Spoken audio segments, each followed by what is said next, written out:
اور head master class teacher سے کہا ایکسکیوز می سر 2 منٹ کی میں نے بات کرنی ہے, مجھے پرنسپل صاحب نے بھیجا ہے, اور بھیجا بھی کس کی طرف ہے, وہ جو سلیم کباڑیا بیٹھا ہوا ہے نا گورنمنٹ اسکول میں, تو بیچارہ زیادہ تر اسی طرح کے ہوتے ہیں, اس سے بات کرنی ہے میں نے.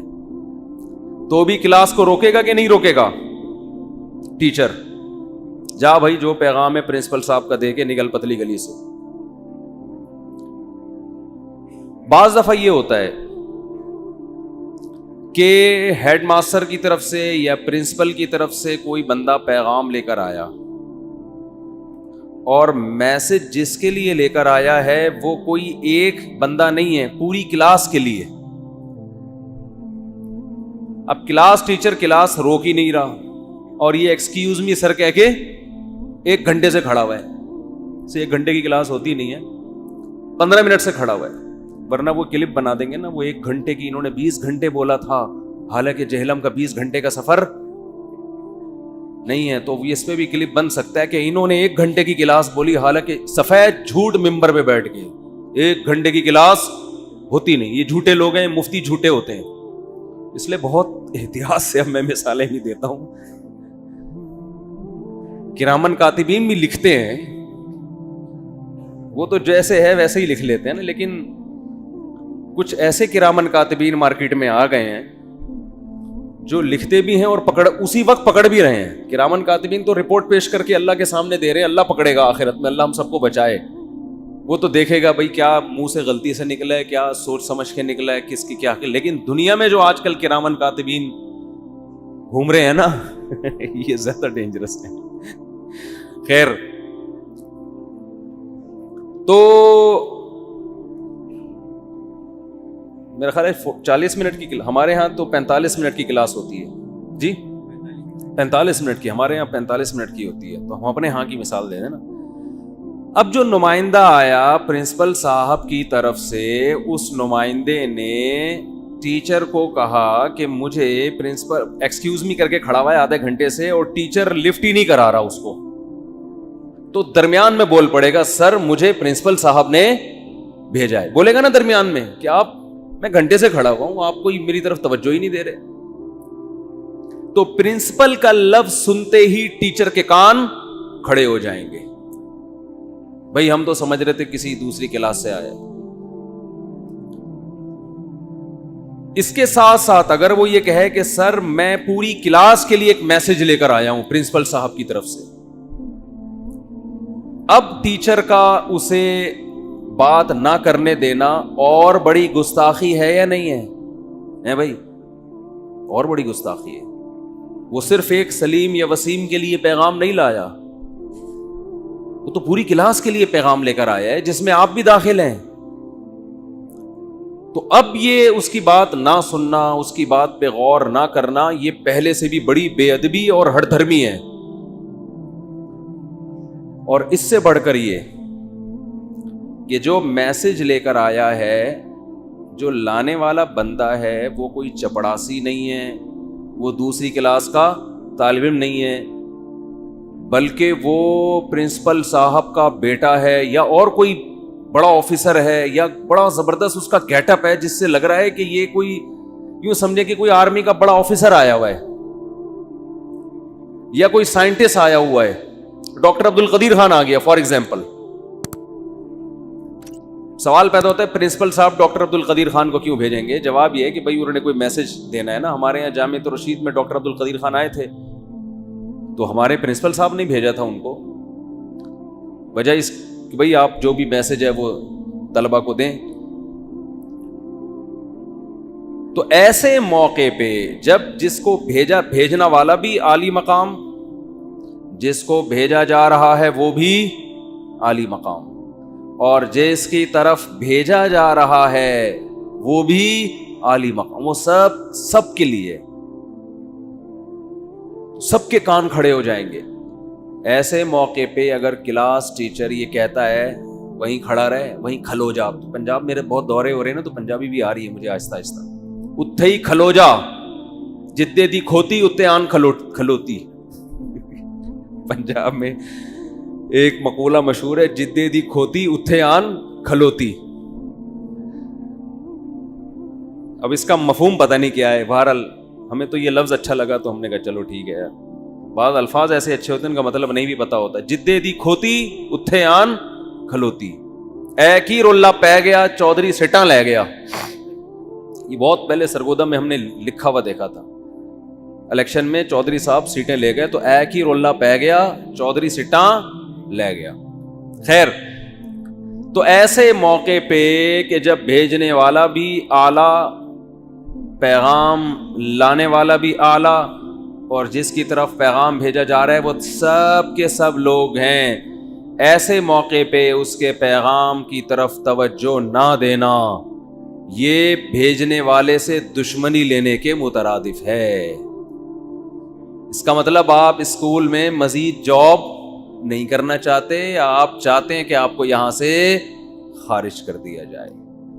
اس سے بڑی سزا کوئی پرنسپل یا ہیڈ ماسٹر دے نہیں سکتا نا، کہ آپ کا اخراج ہی کر دے وہاں سے. قرآن مجید میں اللہ تعالی رسول اللہ صلی اللہ علیہ وسلم سے فرماتے ہیں، حکم دیتے ہیں بلکہ، قل اے نبی آپ کہہ دیجئے، یا ایہا الناس اے لوگو، انی رسول اللہ الیکم میں اللہ کا بھیجا ہوا پیغمبر ہوں، نمائندہ ہوں، سفیر ہوں، الیکم تم سب کے لیے، جمیعا تمام کے تمام انسانوں کے لیے. قیامت تک جتنے لوگ اس دنیا میں آئیں گے، کالے ہوں، گورے ہوں، سانولے ہوں، پنجابی ہوں، پٹھان ہوں، مہاجر ہوں، انگریز ہوں، جیپنیز ہوں، پرشین ہوں، کسی قوم سے ان کا تعلق ہے، تمام کے تمام لوگوں کو میں پیغام لے کر آیا ہوں. کس کی طرف سے؟ گاڈ کی طرف سے. یہ دعویٰ آپ کیا سمجھتے ہیں معمولی ہے؟ بولو بھائی، کوئی ہلکا دعویٰ ہے یہ؟ ایک آدمی کہے مجھے ہیڈ ماسٹر نے بھیجا ہے، حالانکہ ہیڈ ماسٹر نے نہ بھیجا ہو، اور وہ کئی کلاسوں میں گھوم رہا ہے، ہر جگہ کہہ رہا ہے مجھے ہیڈ ماسٹر صاحب نے بھیجا ہے. ہیڈ ماسٹر کو پتا چلے گا کہ یہ جھوٹ بول رہا ہے میرے اوپر، چھوڑے گا ہیڈ ماسٹر اس کو؟ بولو بھائی کیا ہو گیا؟ قرآن کہتا ہے وَمَنْ أَظْلَمُ مِمَّنِ افْتَرَىٰ عَلَى اللَّهِ كَذِبًا، اس سے بڑا ظالم اس کائنات میں کوئی ہو نہیں سکتا جو گاڈ پہ جھوٹ باندھے کہ مجھے کس نے بھیجا ہے؟ گاڈ نے، حالانکہ گاڈ نے اس کو نہ بھیجا ہو. کیونکہ نمائندہ جب کوئی بات کرتا ہے تو وہ نمائندے کی نہیں ہوتی، وہ بھیجنے والے کی ہوتی ہے. گویا گاڈ زمین پہ اتر کے لوگوں سے کلام کر رہا ہے، اور خدا کی بات، اس کی قیمت، اگر انسان کو یقین آ جائے نا کہ یہ بات اللہ کی ہے، خدا کی ہے جس نے اس کائنات کو بنایا، تو اس کی بات کے بعد نہ کوئی سائنسدان اس کا انکار کر سکتا ہے، نہ کوئی ڈاکٹر انکار کر سکتا ہے، نہ کوئی پروفیسر، نہ کوئی تاجر، کیونکہ یہ انسانی عقل اس بات کو مانتی ہے کہ خدا سے وَمَنْ أَصْدَقُ مِنَ اللَّهِ قِيلًا، خدا سے زیادہ سچا کوئی ہو نہیں سکتا. لہذا جھگڑا جو ہوا ہے نا اسلام سے غیر مسلموں کا، وہ اس پہ نہیں ہوا کہ ہاں یہ خدا کے نمائندے ہیں اور اللہ کا پیغام ہم تک پہنچا رہے ہیں، ہم مانتے ہیں، لیکن پیغام ان کا غلط ہے، میسج غلط کنوے کر رہے ہیں یہ، اس لیے ہم نہیں مانیں گے. جھگڑا اس پر نہیں ہے اسلام اور غیر اسلام کا، جھگڑا اس پر ہے کہ یہ خدا کے میسنجر ہے ہی نہیں. میں سمجھا پا رہا ہوں اپنی بات؟ مسئلہ یہ ہے کہ وہ کہتے ہیں یہ نہیں ہے، یہ خدا کے میسنجر.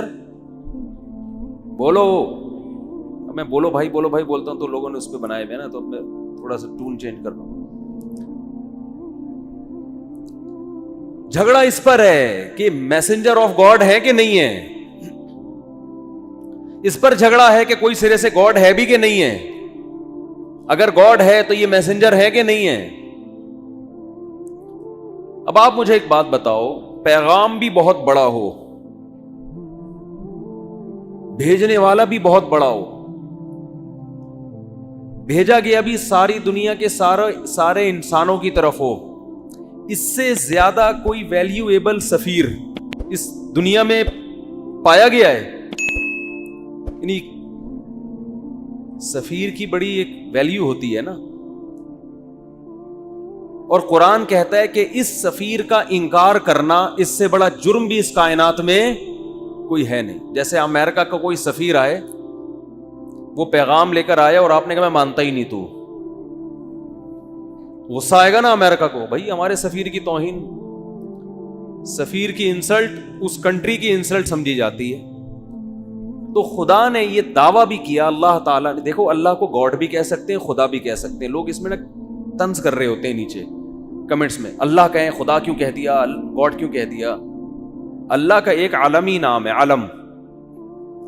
علم کہتے ہیں میرا نام میرے والدین نے طارق رکھا, ان کا نام رفیع رکھا, ان کا نام شاکر بھائی رکھا, ان کا نام قاری رشید عبد الرشید رکھا. یہ عالمی نام ہے, علم.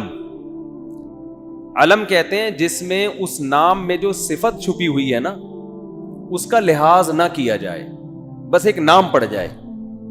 بعض نام ایسے ہوتے ہیں کہ ان کے اندر جو صفت ہوتی ہے نا, مثال کے طور پر بہادر, کسی بچے کا نام کیا ہے, بہت زیادہ بہادر تھا, اس بیس پہ اس کا نام کیا رکھ دیا, بہادر. اب یہ بہادر اس کو کیوں کہا جاتا ہے, اس لیے کہ اس کے اندر صفت کون سی پائی جا رہی ہے, بہادری کی. لیکن بعض دفعہ ایسے ہوتا ہے کہ بھائی ویسے ہی بہادر ہے, ہمیں کیا پتا یہ بہادر بنے گا کہ بزدل بنے گا. تو اب وہ کتنا ہی بزدل ہو, نام اس کا کیا ہے, بہادر. اب یہ نہیں ہو سکتا کہ ایک بزدل بچے کو میں بہادر کہہ کے بلا رہا ہوں اور آپ کہیں تم جھوٹ بول رہے ہو, یہ تو بہادر نہیں ہے. تو میں کیا کہوں گا, یہ بہادر اس کا علم ہے, علم, علمی نام ہے. بعض دفعہ ایسے ہوتے ہیں ایک نام صفتی ہوتا ہے لیکن آہستہ آہستہ وہ علم بن جاتا ہے. مثال کے طور پر ایک بچہ بہادر تھا, ہم نے اس کی بہادری کو دیکھ کر اس کا نام رکھ دیا شیر خان. کیا نام رکھ دیا؟ بعد میں یہ نام اتنا مشہور ہوا کہ وہ اب بزدل بھی ہو گیا تو لوگ اسے کیا کہہ رہے ہیں, شیر خان. اب بھی اس کو شیر خان کہنا جھوٹ نہیں ہوگا, اس لیے کہ یہ صفتی نام تھا جو کنورٹ ہو کے کیا بن گیا ہے, بول لو کیا ہو گیا, علم بن گیا ہے نا.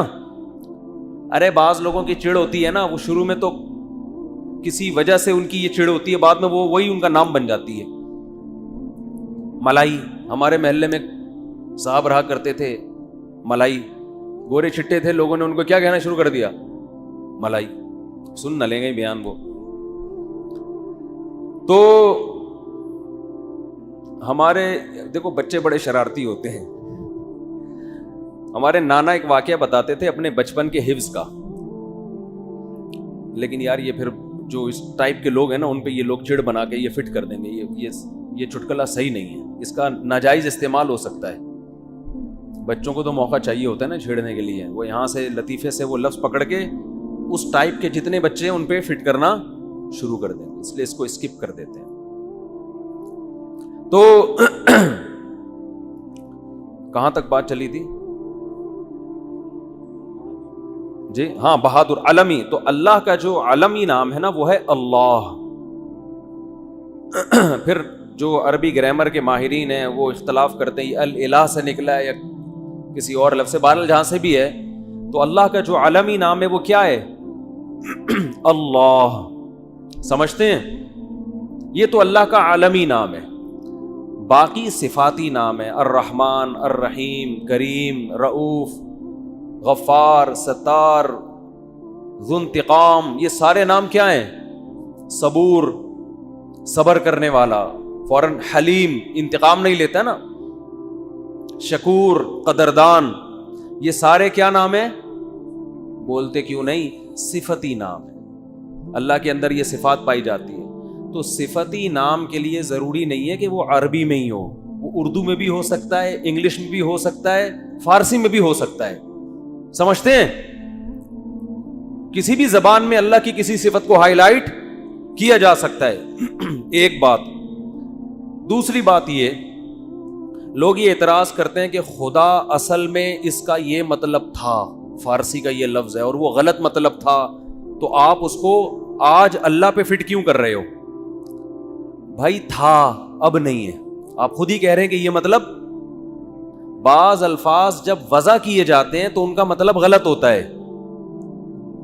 لیکن جب وہ کامن ہو جاتے ہیں نا تو اب جو مطلب لوگ لے رہے ہیں وہی مطلب لیا جائے گا. یہ نہیں دیکھا جائے گا کہ جب یہ لفظ ایجاد ہوا تھا تو اس کا کیا مفہوم تھا. وہ تھا، اب نہیں ہے. بہت مشکل ہے، بہت مشکل ہے. گاڈ کا جو بھی مطلب ہو ہمیں اس سے بحث نہیں ہے، وہ تھا. اب جب بھی گاڈ کہتے ہیں تو کس کی طرف توجہ جاتی ہے؟ کائنات کو بنانے والا، کریٹر. بس خدا کو، معبود کو کہتے ہیں جس کی عبادت کی جائے، جو کائنات کو بنانے والا ہے. اب تھا آواز نہیں بحث کرنی، ہمیں جو مرضی تھا. وہ ٹائی کے بارے میں کہتے ہیں نا یہ صلیب کا نشان تھا بھائی، اب نہیں ہے. تھا ہمیں کیا، اب اگر ہوتا تو ہم ٹائی کو حرام کہتے.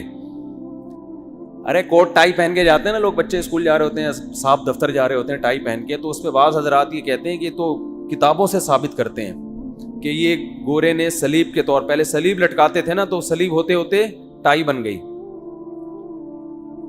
تو یہ اصل میں یوں تھا. مجھے نہیں پتا یہ تحقیق صحیح ہے یا نہیں ہے. جو چیزیں غیر ضروری ہوتی ہیں میں ان میں تحقیق کرتا ہی نہیں ہوں، میری عادت نہیں ہے. ٹائم بچاؤ بھائی، جو مفید کاموں میں ٹائم لگاؤ. اگر ہم اس تحقیق کو صحیح مان لیں کہ یہ واقعی صلیب کا نشان تھا تو تھا نا، اب تھوڑی ہے. اب تو یہودی بھی پہن رہے ہیں جو صلیب کو نہیں مانتے، اب تو ہندو بھی پہن رہے ہیں جو صلیب کو نہیں مانتے، مسلمان بھی پہن رہے ہیں. زیادہ زیادہ یہ کہہ سکتے ہیں کہ یہ مسلمانوں کا، کہ علماء کا کلچر نہیں ہے، مذہبی لوگوں کا کلچر نہیں ہے. تو اس لیے بہتر یہی ہے کہ وہ لباس پہنا جائے جو اس قوم کے علماء پہنتے ہیں. یہ بہتر ہے، کوئی فرض واجب نہیں ہے. لیکن نہ عیسائیوں سے مشابہت ہے اس میں اور نہ صلیب سے کوئی مشابہت ہے. جو کچھ تھا اب نہیں ہے. کسی کی توجہ بھی نہیں جاتی اب اس طرف کہ کوئی صلیب لٹکا کے گھوم رہا ہے گلے میں. سمجھتے ہو؟ تو اس لیے کمنٹس میں لوگ بار بار لکھ رہے ہوتے ہیں آپ اللہ کا لفظ کیوں نہیں استعمال کرتے، گاڈ کیوں کہتے ہو، خدا کیوں کہتے ہو. تو اتنا زیادہ پہلے ہی دنیا میں بڑے بڑے ٹینشنیں ہیں بھائی، اور کیوں اپنے لیے ٹینشنیں بڑھا رہے. بہتر تو یہی ہے کہ اللہ کے لیے سب سے اچھا لفظ کون سا ہے؟ اللہ. بہتر تو یہی ہے. لیکن کوئی دوسرا بھی استعمال کر لے، کوئی گورنمنٹ کی طرف سے پابندی نہیں ہے. ہوتی بھی پابندی تو بھی کوئی مسئلہ نہیں تھا. گورنمنٹ کو ایسی چیزوں پہ پابندی لگانے کی اجازت بھی نہیں ہے. اچھا خیر، تو میں یہ عرض کر رہا تھا کہ اب آپ مجھے ایک بات بتاؤ کہ سفیر کا دعویٰ ہے کہ کس نے بھیجا ہے؟ اس کائنات کے بنانے والے نے. اور بھیجا کس کی طرف ہے؟ صرف عرب کی طرف نہیں، تمام دنیا کے تمام انسان جو اس وقت تھے اور جو قیامت تک آئیں گے. اور آپ نے یہ دعویٰ برائے دعویٰ نہیں کیا.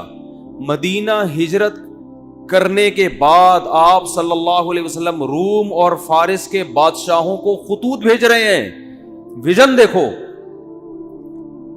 یعنی ایک یتیم جو نہ لکھنا جانتا ہے نہ پڑھنا جانتا ہے، عرب کے ایک ایسے ماحول میں پیدا ہوا جہاں ایجوکیشن کا نام و نشان نہیں ہے.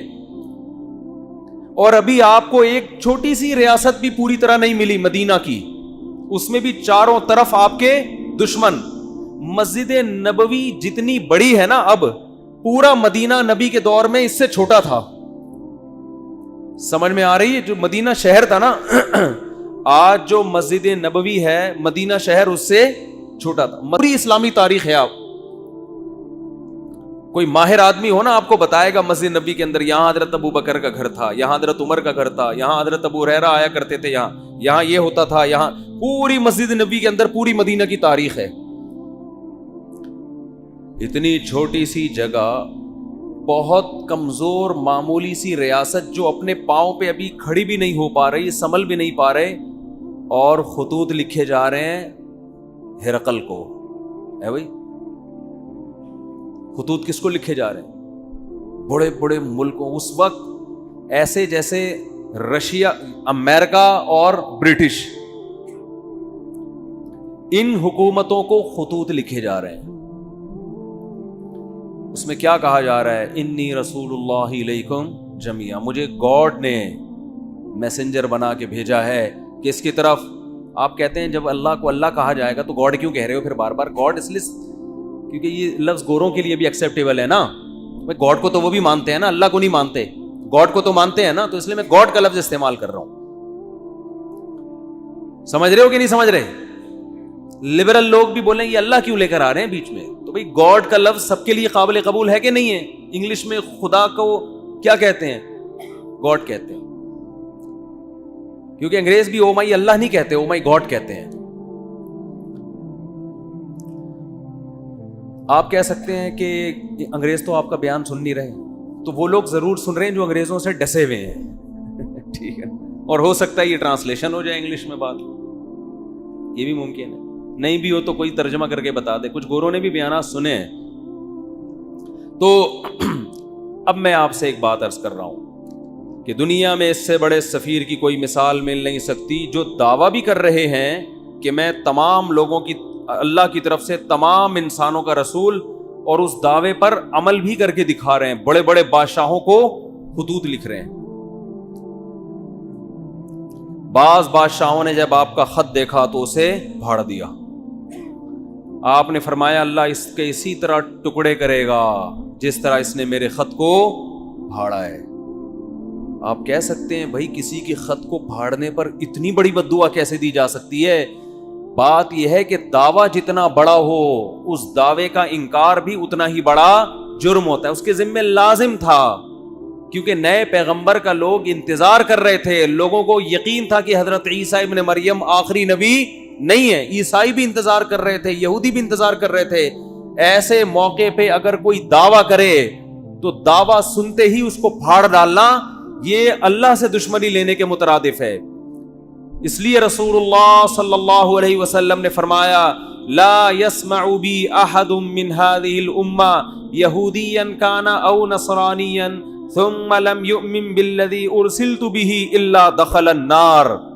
فرمایا میری پوزیشن یہ نہیں ہے کہ کوئی میری دعوت سنے, اس کا دل چاہے تو مان لے, دل چاہے تو نہ مانے. نا نا نا نا نا نا, میری حیثیت یہ ہے کہ اس امت میں کوئی یہودی عیسائی میرے بارے میں سنے اور پھر تحقیق کر کے مجھ پر ایمان نہ لے کر آیا تو اس کا ٹھکانہ جہنم کی آگ ہے.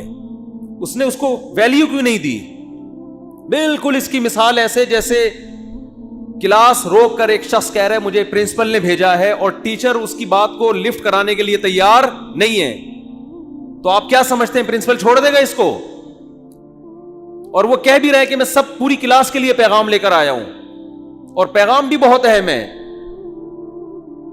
آج لبرل لوگ اعتراض کرتے ہیں نا, یہ کیا بات ہے محمد صلی اللہ علیہ وسلم پر کوئی ایمان نہ لے کر آئے تو جہنم میں جائے گا.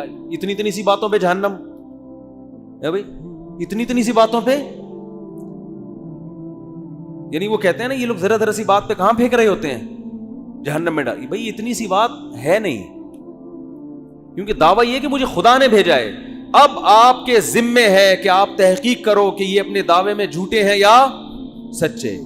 آپ اس کان سے سن کے اس کان سے نکالنے کا آپشن آپ کے پاس ختم ہو گیا. ابھی آپشن نہیں ہے آپ کے پاس کہ ادھر سے سنیں اور ادھر سے نکال دیں گے یار یہ مسلمانوں کے مذہبی معاملات ہیں, چھوڑو.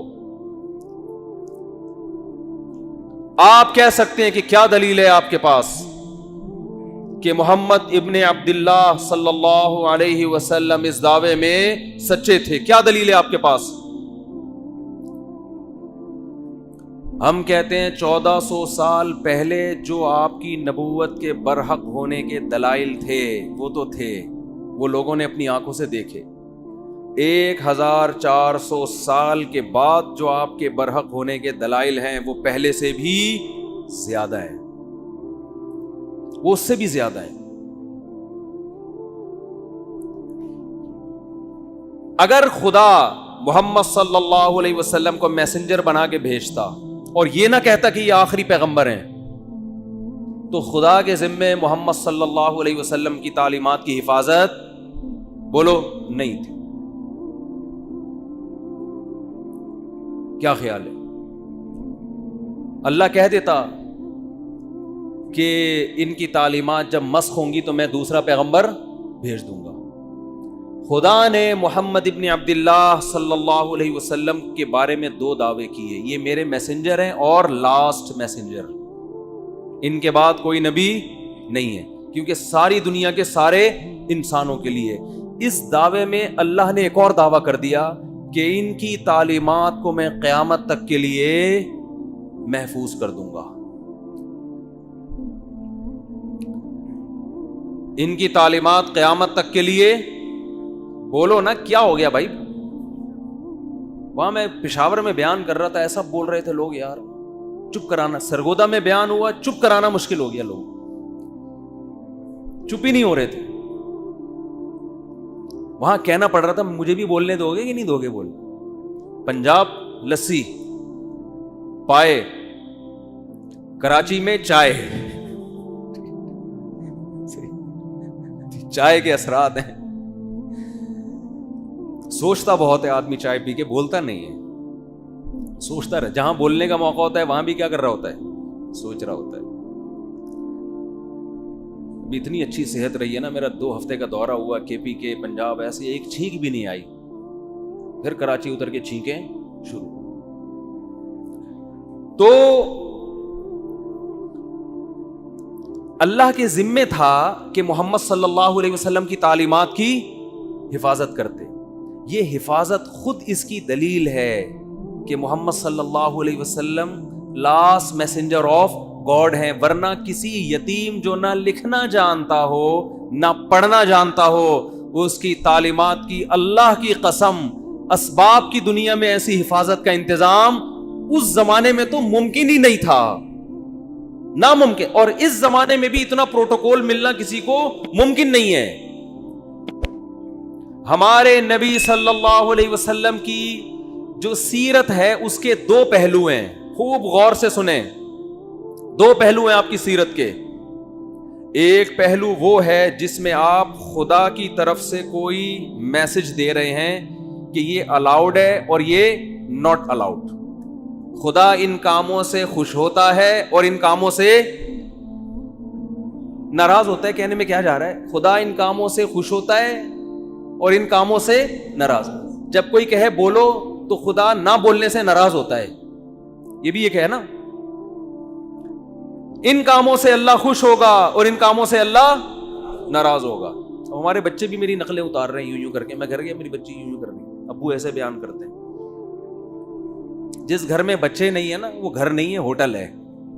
پتہ نہیں کس فطرت کے خلاف زندگی پہ تمہیں لوگوں نے، فیملی پلاننگ والوں نے ڈال دیا۔ اللہ کا شکر ہے میں مولوی ہوں، الحمدللہ، میں ان نظریات سے پہلے دن سے متاثر ہی نہیں ہوا، اس لیے شادیاں بھی کر لیں، بچے بھی پیدا ہو گئے الحمدللہ، گھر جاتے ہیں خوشیاں ملتی ہیں، اللہ اور خوشیاں نصیب کرے۔ میں تو اپنے بچوں کو دیکھ کے کہتا ہوں یار ان سے ہمیں محروم کر رہے تھے۔ یہ جس کے پاس وحی کی تعلیم نہیں ہے نا، خدا کی قسم خود بھی گمراہ ہے، دوسروں کو بھی گمراہ کرے گا۔ یہ نعمت ہے خدا کی بچے، یہ کوئی ٹینشن نہیں ہے، ان کو ٹینشن بنا کے پیش کر دیا ہے۔ نہ توکل، نہ گھروں میں آبادی، بڑھاپے میں اور عذاب۔ کہ میں آپ سے عرض کر رہا تھا محمد صلی اللہ علیہ وسلم کی تعلیمات 2 قسم کی ہیں، جلدی سے بات کو سمیٹ رہا ہوں میں۔ ایک وہ تعلیمات جو اصل ہیں جس کے لیے آپ صلی اللہ علیہ وسلم کو بھیجا گیا، حکم دیا گیا کہ آپ بتا دیں کہ ان باتوں سے خدا خوش ہوتا ہے اور ان باتوں سے خدا ناراض ہوتا ہے، یہ اصل ہے جس کے لیے آپ کو بھیجا گیا۔ اور سیرت کا ایک پہلو وہ ہے جس کا جو اصل نہیں ہے، اس کا تعلق آپ کی ذاتیات سے ہے۔ کوئی سفیر جب آپ کے پاس آتا ہے پیغام لے کر، تو آپ کو دلچسپی ہوتی ہے کہ اس کا گیٹ اپ کیسا تھا۔ جو بھی مشہور شخصیات ہوتی ہیں نا، لوگ ان کو دیکھنا چاہتے ہیں، ان کے بارے میں پوچھتے ہیں۔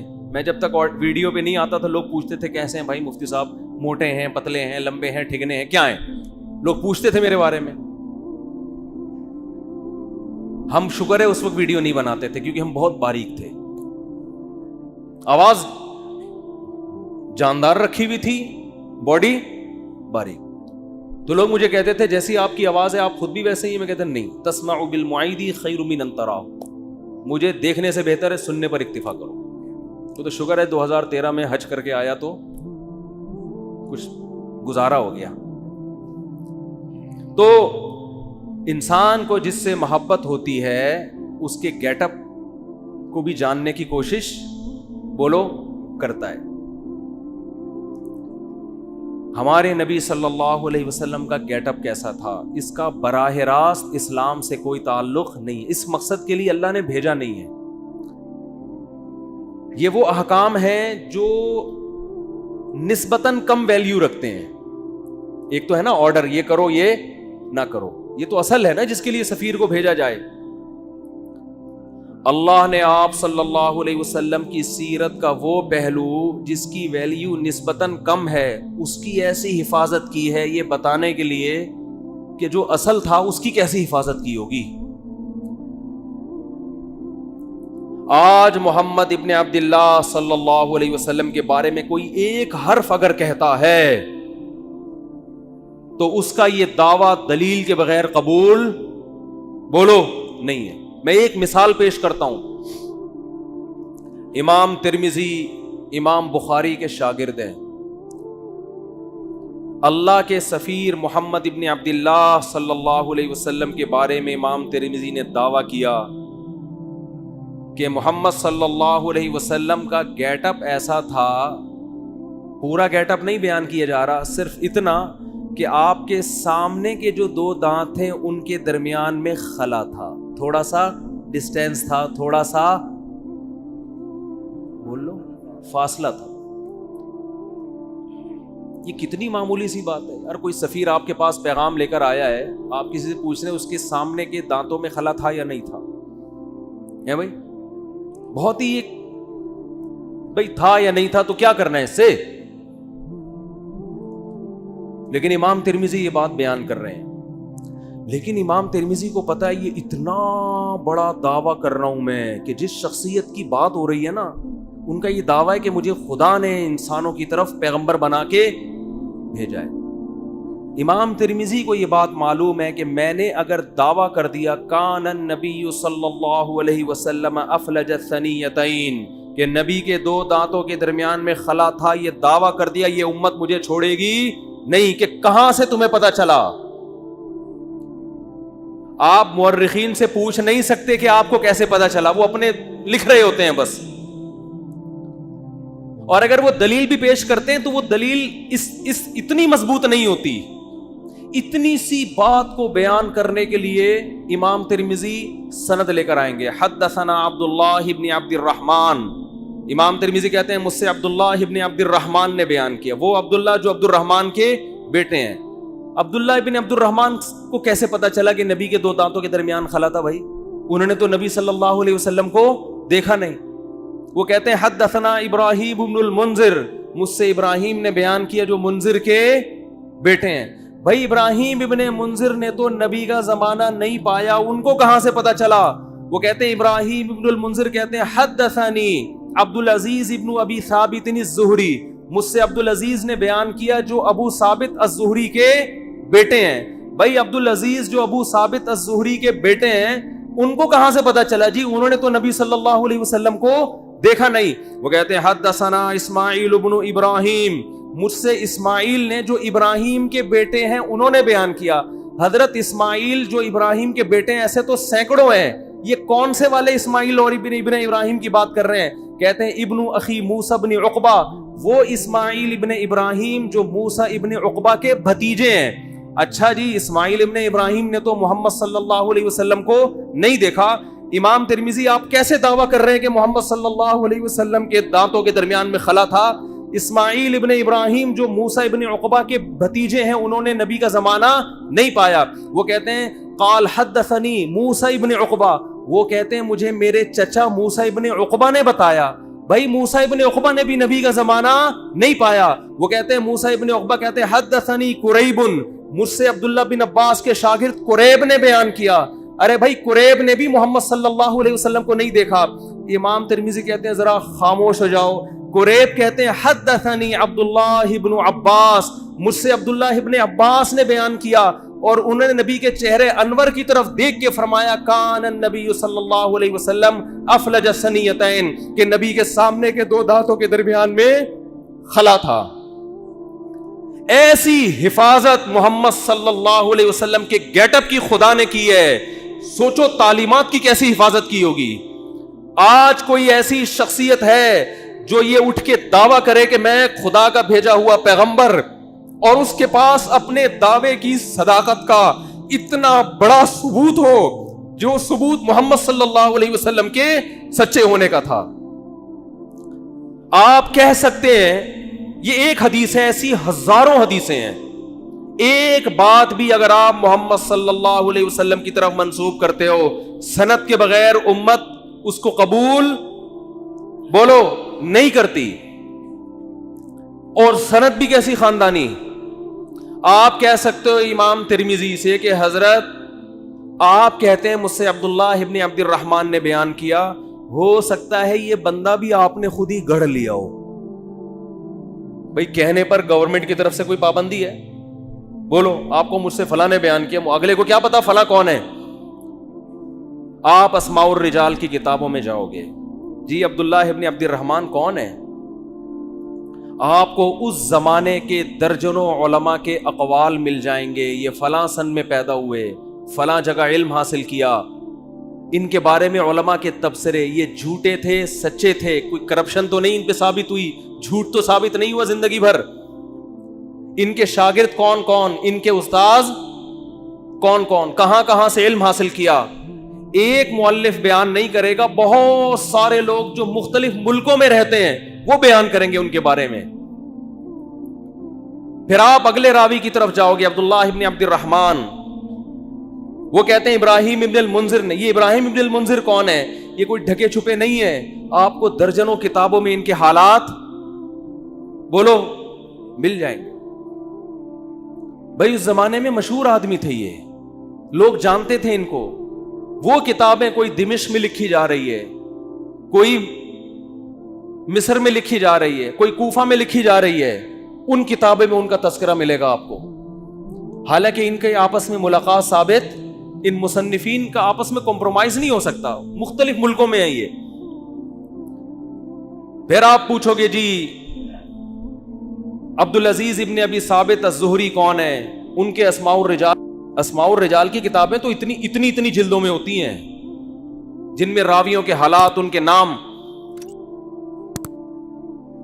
ایسا خاندانی پروٹوکول خدا کی طرف سے محمد صلی اللہ علیہ وسلم کو ملا، ایسی حفاظت کی گئی. اللہ ان غیر مسلموں سے کہہ رہا ہے جس کے دانتوں کے درمیان خلا، اس گیٹ اپ کو بیان کرنے کی میں نے ایسے حفاظت کی ہے، سوچو اس کے آرڈر کیسے میں نے محفوظ کیے ہوں گے.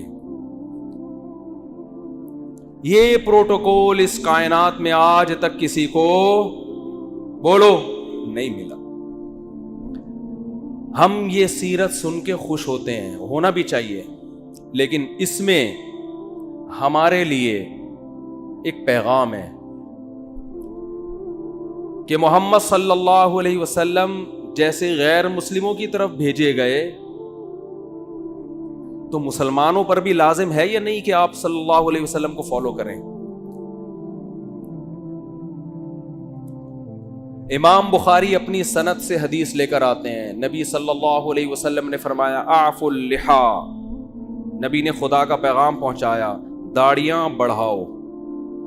نبی پیغام دے کے بولو نا بھائی، چلے ختم.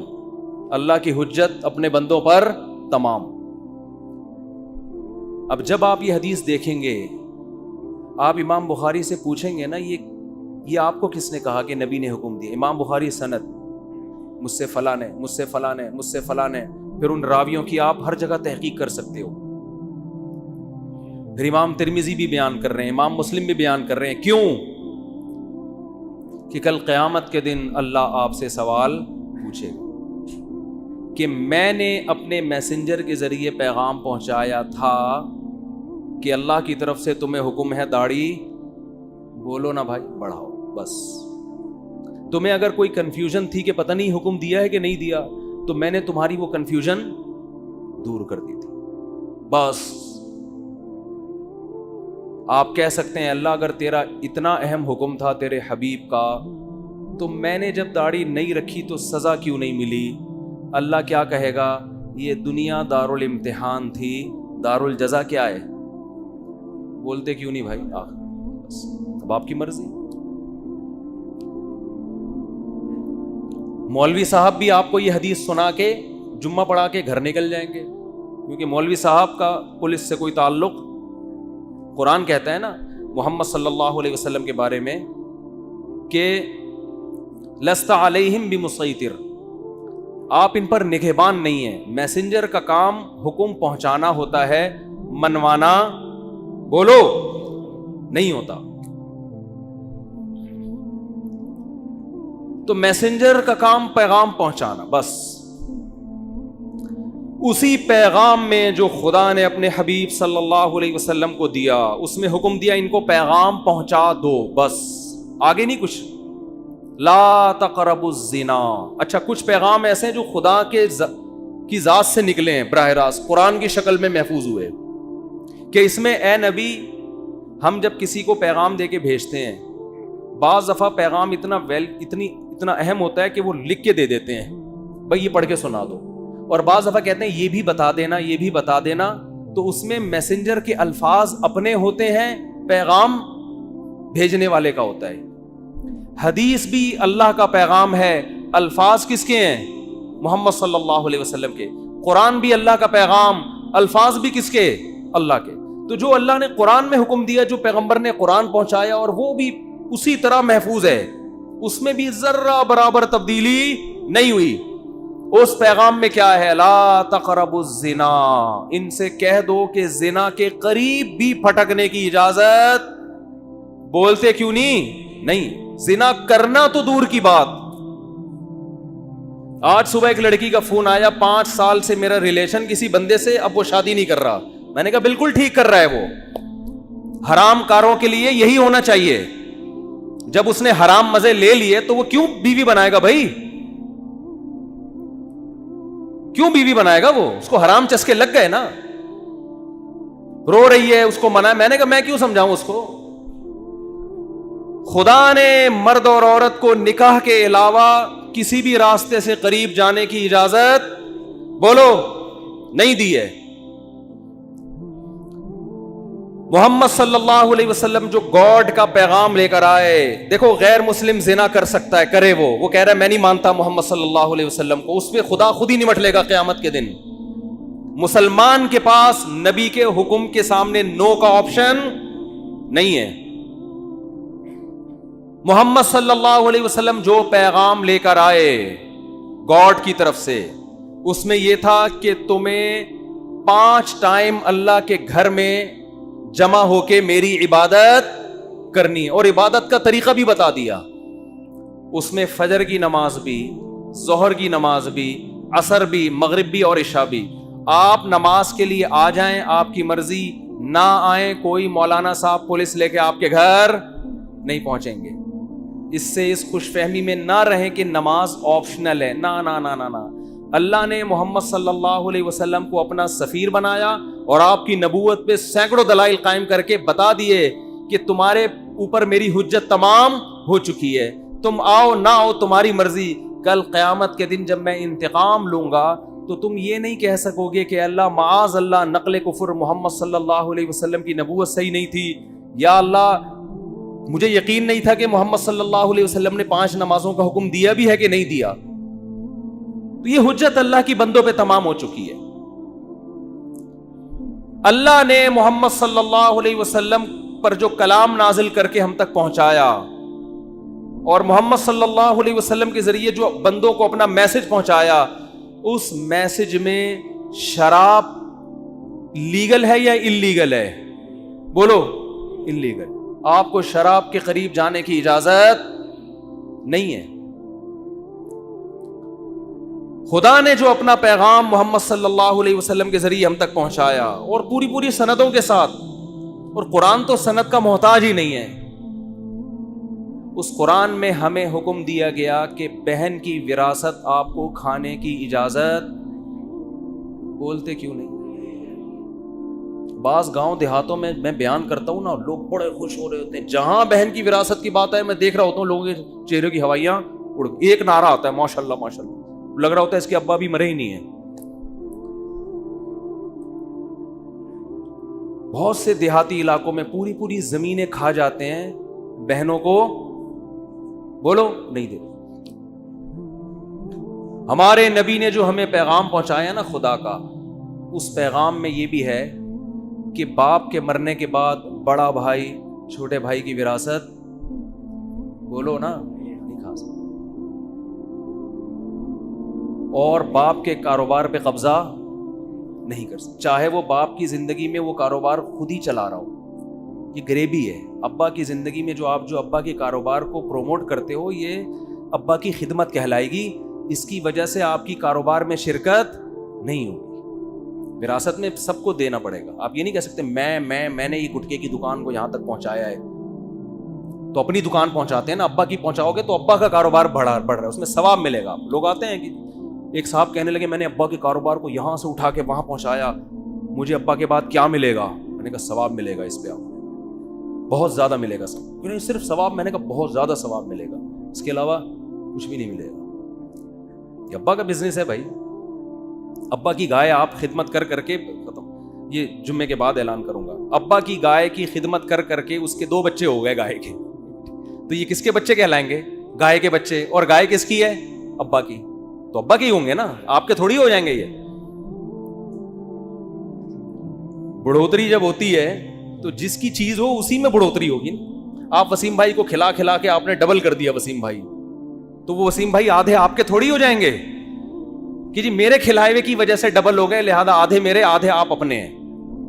بھائی جس چیز میں گروتھ ہوتی ہے تو وہ وہی چیز کہلاتی ہے. سمجھتے ہو؟ سمجھتے سب ہیں. ہاں ایک صاحب, کیا کریں یار, مثالیں اتنی ہیں, چھوڑو وقت بھی پورا ہو گیا ہے. تو بھائی یہ جو خدا کے پیغامات ہم تک آئے ہیں نا, اللہ کے پیغامات, ان پیغامات میں کچھ تو آپشنل ہیں, کچھ تو اللہ نے خود ہی اختیار دے دیا. تہجد پڑھو, نہیں پڑھو ٹھیک ہے, پڑھ لو گے اچھی بات ہے, نہیں پڑھو تو ضروری نہیں. اشراق پڑھ لو اچھی بات ہے, نہیں پڑھو تو کچھ غریبیاں بھی رکھی ہیں اللہ نے, وہ تمہاری مرضی. لیکن کچھ ایسے ہیں جس میں جو حلال و حرام سے جن کا تعلق ہے. داڑھی رکھنا ضروری ہے, اور بہنوں کی وراثت ان کے حوالے کرنا ضروری ہے. بڑے بھائی کے لیے چھوٹے یتیم بچوں کا مال, بلکہ جو حمل ہے نا ماں کے پیٹ میں, اس کا بھی وراثت میں اتنا ہی حصہ ہے جتنا زندوں کا اور بڑوں کا حصہ ہے. 1 دن کے حمل کا وہی حصہ ہے جو بال بچوں والے آدمی کا حصہ ہے. اس حمل کو بھی ماں کو گرانے کی اجازت نہیں ہے. تو یہ خدا کے احکامات ہیں جن میں اللہ نے 2 اور 2 4 کی طرح اپنے دین کو واضح کر دیا ہے. اور اللہ فرماتے ہیں وَلَا تَحْسَبَنَّ اللَّهَ غَافِلًا عَمَّا يَعْمَلُ الظَّالِمُونَ, ظالم جو کچھ کر رہا ہے اللہ کو اس سے غافل نہ سمجھو, کیونکہ یہ دنیا دار الامتحان ہے, دار الجزا نہیں ہے. جزا آخرت میں ہوگی. اللہ مجھے بھی محمد صلی اللہ علیہ وسلم پر حقیقی ایمان نصیب کرے, آپ صلی اللہ علیہ وسلم سے محبت نصیب کرے, اور اللہ ہمیں آپ صلی اللہ علیہ وسلم کی تعلیمات کو فالو کرنے کی توفیق عطا فرمائے. وما علینا الا البلاغ.